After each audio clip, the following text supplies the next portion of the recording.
Start cooking na. Gisa na natin siya. And then yung isda, nandito na sa air fryer. Ayan. 40 minutes na lang. 14, yeah. Sunod natin yung kamatis. Since hindi kasi ako gumagamit ng sugar, kaya ginagamit ko is cherry tomato kasi manamis-namis na siya.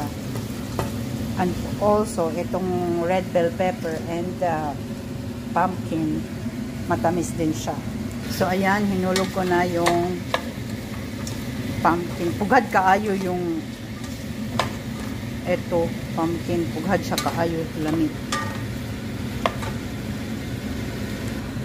So, let it simmer for 5 minutes. Ayan, iwanan muna natin siya ng 5 minutes. So, ayan na, nilagay ko na yung, kasi gusto ko sa, ito, medyo half cook. Sa amin transplant, dapat lutuin mo siya yung mga, unless if it's organic. Pero half cook ko lang to kasi organic naman siya. Ayan. And then, let it simmer again. Ayan, for another 5 minutes. So, tingnan na natin. Ayan. Naglagay ako nito kasi mainit. Oh, look at that.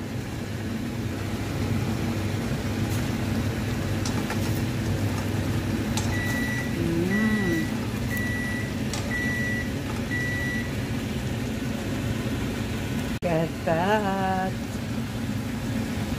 Kasarap. Tingnan natin. Crunchy. Wala akong oil nilagay niyan.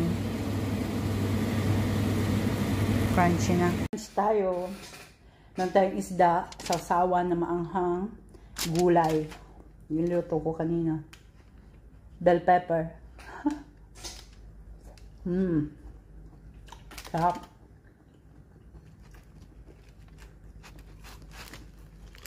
Gusto ko sa isda. Kasi crunchy.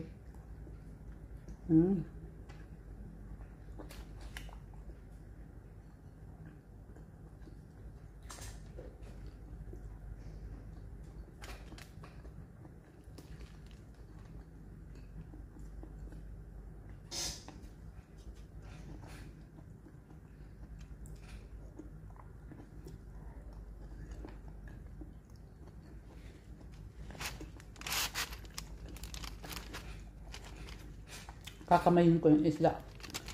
Lamig kasi magkamay sa isda. Oh, init.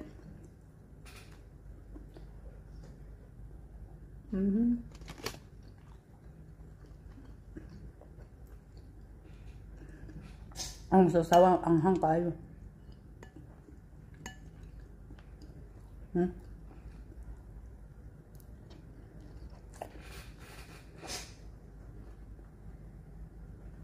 Bell pepper.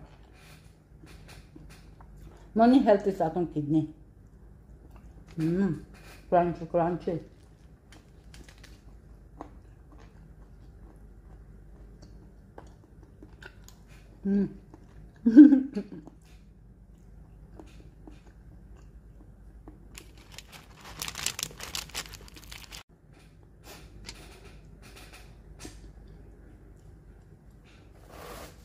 Tumutuloy sipon ko kasi ang anghang. Dalawang red chili nilagay ko.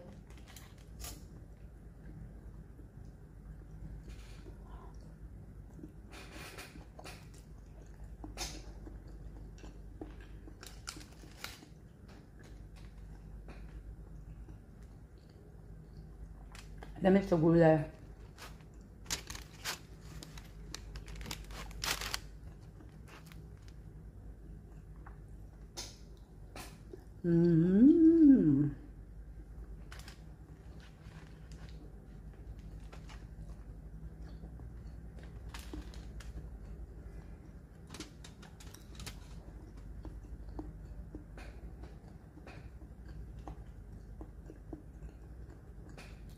Kabalo ba mo before transplant? Hindi ko makaugulay.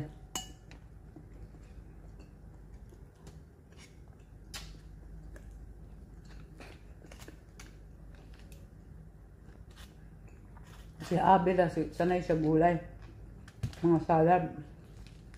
But after transplant, ako dyan di. Sa dili na matulon, ako dyan di kaya. But hanggang nasanay ko, ana lang.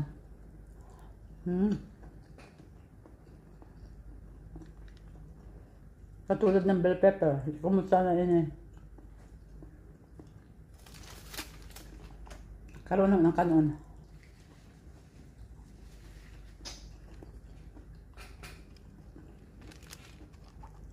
Tulog ang zipon dress. Kasawan eh. Mahang kayo.